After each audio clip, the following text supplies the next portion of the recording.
SM একাডেমির সমস্ত fifth সেমিস্টারের শিক্ষার্থীদের জানাই আন্তরিক শুভেচ্ছা এবং অভিনন্দন। তো আশা করি সকলেই ভালোই আছো। তো আজকে যে বিষয় নিয়ে আলোচনা করবো সেটা হচ্ছে তোমাদের এডুকেশন, ফিফথ সেমিস্টার এডুকেশন, শিক্ষায় পরিমাপ এবং মূল্যায়ন। এই পেপারটি আমরা আজ তোমাদের সিলেবাস দিচ্ছি বা সিলেবাস সম্পর্কে তোমাদের আমরা আলোচনা করব, নম্বর বিভাজন আলোচনা করব, আর কত নম্বরের পাস সেটাও কিন্তু তোমাদের ভিডিওর মাধ্যমে আমরা জানিয়ে দেব। তার আগে বলবো, যারা আমাদের চ্যানেলটি প্রথম দেখছো তারা অবশ্যই একটি লাইক, একটি কমেন্ট, সাবস্ক্রাইব অবশ্যই করবে, অল নোটিফিকেশন অন করবে পরবর্তী ভিডিওর জন্য। আর যে সমস্ত শিক্ষার্থীরা আমাদের চ্যানেল লিঙ্কটি পায়নি তাদেরকে অবশ্যই তোমরা কিন্তু আমাদের এই ভিডিও লিঙ্কটি দিয়ে দাও, যাতে তারাও কিন্তু তোমাদের দ্বারা সহযোগিতা পায়। চলো আর কথা না বাড়িয়ে আমরা ভিডিওর মূল পর্বে চলে যাই। ভিডিওটা যাতে ছোটো হয় সেটা খেয়াল রেখে কিন্তু আমরা ভিডিওটা এগোচ্ছি। আমরা আলোচনা করছি তোমাদের আজকে শিক্ষায় পরিমাপ এবং মূল্যায়ন সেমিস্টার 5। দেখো এখানে তোমরা জানোই কিন্তু এটা কিন্তু বড় প্রশ্ন পরীক্ষা হয় 2, 5 এবং 10 নম্বর। তো তোমরা পরীক্ষা দিয়ে এসছো এবং শেষ পর্যায়ে চলে এসছো। তোমাদের কিন্তু 50 নম্বরের পরীক্ষা হয়, কলেজ ইন্টারনাল পরীক্ষা নেয় 10 নম্বর, যেটা তোমাদের পুজোর আগের মধ্যেই হওয়ার সম্ভাবনা কিন্তু রয়েছে। তোমাদের কিন্তু পুজোর আগে কিন্তু ইন্টারনাল পরীক্ষায় তোমাদের কিন্তু সমস্ত কলেজ কিন্তু নিয়ে নেবে। আর 40 নম্বর যেটা পরীক্ষা ওটা কিন্তু পুজোর পরে তোমাদের জানুয়ারির 1-20 মধ্যে কিন্তু তোমাদের হওয়ার সম্ভাবনা কিন্তু একটু রয়েছে। তো এই সংবাদগুলো যাতে তোমাদের বন্ধুগুলো পেয়ে যায়, যারা এখনো পায়নি তাদের কিন্তু আমাদের ভিডিওর লিঙ্কটা তাদেরকে দিয়ে দাও। আর ভালো লেগে থাকলে কিন্তু আমাদের চ্যানেলে অবশ্যই সাবস্ক্রাইব করে দেবে। চলো, তোমাদের কিন্তু শিক্ষায় পরিমাপ এবং মূল্যায়ন এই পেপারটি কিন্তু 4টি ইউনিটে বিভক্ত, যেটা তোমরা কিন্তু আগে কিন্তু জেনেছো। 4টি ইউনিটে কিন্তু তোমাদের এই সিলেবাসটি তোমাদের কিন্তু বিভাজন করা হয়েছে। তো তোমাদের যেটা ভালো লাগে সেই 2টো ইউনিট পড়লে আশা করি সমস্ত কিন্তু পরীক্ষা কিন্তু পাস কিন্তু তোমাদের হয়ে যাবে। তোমাদের কিন্তু 50 নম্বর পরীক্ষা তোমাদের কিন্তু 12.5 মানে 13তে কিন্তু পাস। এটা তোমরা কিন্তু অলরেডি কিন্তু সবাই জানো, 13তে কিন্তু তোমাদের কিন্তু পাস।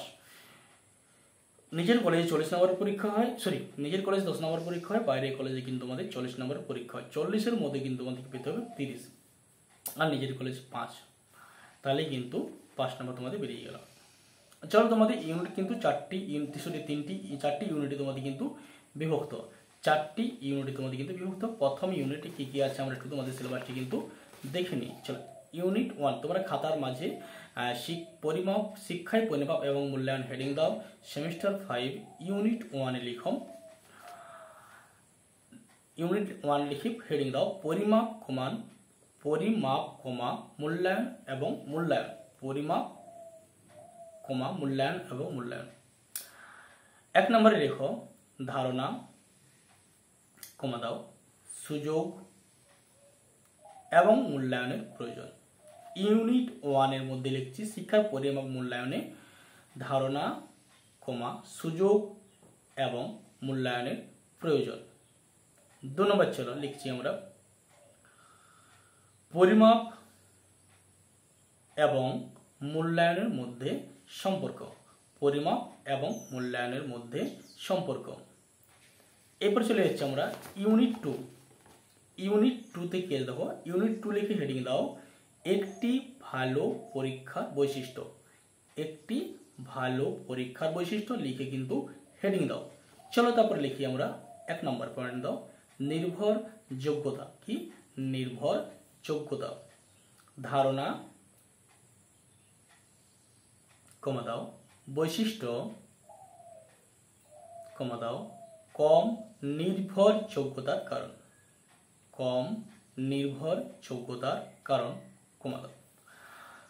2 নম্বর পয়েন্ট দাও বৈধতা, ধারণা, বৈধতা হাইপেন দিয়ে লেখো ধারণা, দাও কম বৈধতার কারণ। কম বৈধতার কারণ, দাও প্রকার। 3 নম্বর পয়েন্ট দাও বস্তু, 3 নম্বর পয়েন্ট দাও বস্তু নিষ্ঠতা। 3 নম্বর পয়েন্ট লেখো বস্তু নিষ্ঠতা। হাইপেন দিয়ে লেখো অর্থ এবং প্রকৃতি। হাইপেন দিয়ে লেখো কি অর্থ এবং প্রকৃতি। এরপর তোমার হেডিং দাও ইউনিট 3। এরপরে হেডিং দাও ইউনিট 3। ইউনিট 3 তে গিয়ে দেখো হেডিং দাও মূল্যায়নের সরঞ্জাম এবং কৌশল। মূল্যায়নের সরঞ্জাম এবং কৌশল। এখানে দেখো তোমাদের 1 নম্বরে লেখা আছে টুল, সংজ্ঞা, প্রকার। টুল, সংজ্ঞা, প্রকার। 2 নম্বর লেখা কি লেখা আছে পরীক্ষা এবং পরীক্ষা, প্রবন্ধের ধরন এবং উদ্দেশ্যের কারণ। উদ্দেশ্যের ধরন, ব্যাকের মধ্যে সুবিধা এবং অসুবিধা। 3 নম্বর কি আছে কৌশল, পর্যবেক্ষণ, দিয়ে CRC, সাক্ষাৎকার। তো ইউনিট 3 বা ইউনিট 4 আমরা আলোচনা করছি। তার আগে বলবো যদি আমাদের চ্যানেল থেকে তোমরা একটু হলেও সহযোগিতা পাও তাহলে অবশ্যই চ্যানেল লিঙ্কটি আমাদের একটি লাইক, অবশ্যই যারা নতুন দেখছো তারা অবশ্যই একটি সাবস্ক্রাইব করে দেবে, অল নোটিফিকেশন অন করে দেবে, বন্ধুদের মধ্যে শেয়ার করে দেবে যাতে তোমাদের তারা কিন্তু উপকৃত কিন্তু হয়ে যায়। চলো ইউনিট 4। ইউনিট 4 লিখো শিক্ষায় পরিসংখ্যান। শিক্ষায় পরিসংখ্যান। 1 নম্বর লিখো শিক্ষাগত পরিসংখ্যানের অর্থ। শিক্ষাগত পরিসংখ্যানের অর্থ, প্রকৃতি এবং প্রয়োজনীয়তা। প্রকৃতি এবং প্রয়োজনীয়তা। 2 নম্বর লেখো কেন্দ্রীয় প্রবণতা গড়। কেন্দ্রীয় প্রবণতা গড়, মধ্য এবং মোডের পরিমাপ। মধ্য এবং মোডের পরিমাপ, দিয়ে লেখো তাদের বৈশিষ্ট্য, গণনা, এবং অ্যাপ্লিকেশন। এবং অ্যাপ্লিকেশন। আমি আবার বলছি দেখো কেন্দ্রীয় প্রবণতা গড় এবং মধ্য এবং মোডের পরিমাপ, তাদের বৈশিষ্ট্য, গণনা এবং অ্যাপ্লিকেশন। 3 নম্বর পয়েন্ট দাও দেখো যদি আমাদের স্পিড বলা হয়ে যাচ্ছে তোমরা ভিডিওটা পজ করে করে দেখবে অথবা বারবার দেখো ভিডিওটা, কোনো অসুবিধা নেই। চলো 3 নম্বর ডেটার গ্রাফিক্যাল। ডেটার গ্রাফিক্যাল প্রতিনিধিত্ব, দাও হিস্টোগ্রাম, দাও ফ্রিকোয়েন্সি, দাও বহুভুজ। মানে এদের ব্যবহারগুলো আলোচনা করবে। তোমাদের কিন্তু সমস্ত আমরা সিলেবাসটা দিয়ে দিলাম। তোমাদের 4টি ইউনিটে বিভক্ত। প্রথম ইউনিটে আছে পরিমাপ, মূল্যায়ন এবং মূল্যায়ন। দ্বিতীয় ইউনিটে আছে একটি ভালো পরীক্ষার বৈশিষ্ট্য। তৃতীয় ইউনিটে আছে মূল্যায়নের সাজসরঞ্জাম এবং কৌশল। চতুর্থ ইউনিটে আছে পরীক্ষায় পরিসংখ্যান।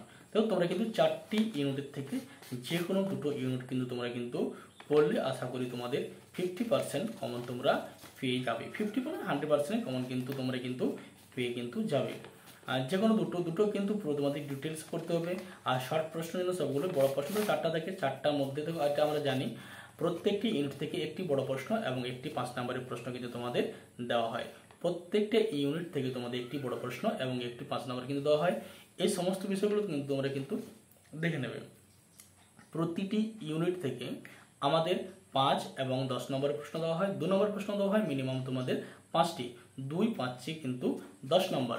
আর তোমাদের দেওয়া হয় বড় প্রশ্ন 2টো থাকে আর 10 2 20। প্রত্যেকটি চ্যাপ্টার থেকে তোমাদের কিন্তু প্রশ্ন কিন্তু দেওয়া হয়। আর 4 নম্বরে 5 নম্বরে থাকে মিনিমাম 4টি, 2টো করতে হয় কিন্তু। এটুকু খেয়াল কিন্তু দেখো 40 নম্বরে কিন্তু তোমাদের ফাইনাল পরীক্ষায় দেওয়া হয়। 40 নম্বরে যেটা বাইরে কলেজে পরীক্ষা দেবে সেটা কিন্তু 40 নম্বর। আর বড় প্রশ্ন থাকে তোমাদের ইন্টারনাল পরীক্ষা থাকে তোমাদের 10 নম্বর, যেটা তোমরা দীর্ঘদিন দিয়ে আসছো। আর তোমাদের ইন্টারনাল পরীক্ষাটা হবে সেটা সম্ভাব্য মনে হয় আমার পুজোর আগে কিন্তু তোমাদের ইন্টারনাল পরীক্ষা কিন্তু কমপ্লিট কিন্তু তোমাদের প্রত্যেকটা কলেজ কিন্তু করে দেবে। এটুকু দেখো, হয়তো তোমরা ভাবছো আমরা সামনে পরীক্ষা ভর্তি হয়েছে আমাদের ইন্টারনাল পরীক্ষা হতেই পারে না। আমি ভাবছি বা সম্ভাব্য তারিখ বলতে পারি তোমাদের কিন্তু পুজোর আগে কিন্তু ইন্টারনাল পরীক্ষা হতে পারে। তাই তোমরা এখন থেকে নিজেরা প্রিপারেশন নাও। যদি বই পাও অবশ্যই আমাদের SM একাডেমি তোমাদের সহযোগিতায় আছে। আর আমাদের চ্যানেল লিঙ্কটি বন্ধুদেরকে শেয়ার করে দাও। যদি ভালো লাগে অবশ্যই লাইক কমেন্ট শেয়ার করবে। আর ভিডিওটা দেখো যদি বুঝতে না পারো। চলো কথা না বাড়িয়ে ভিডিওটা বন্ধ করছি, পরবর্তী ভিডিও তোমার সাথে দেখা হবে।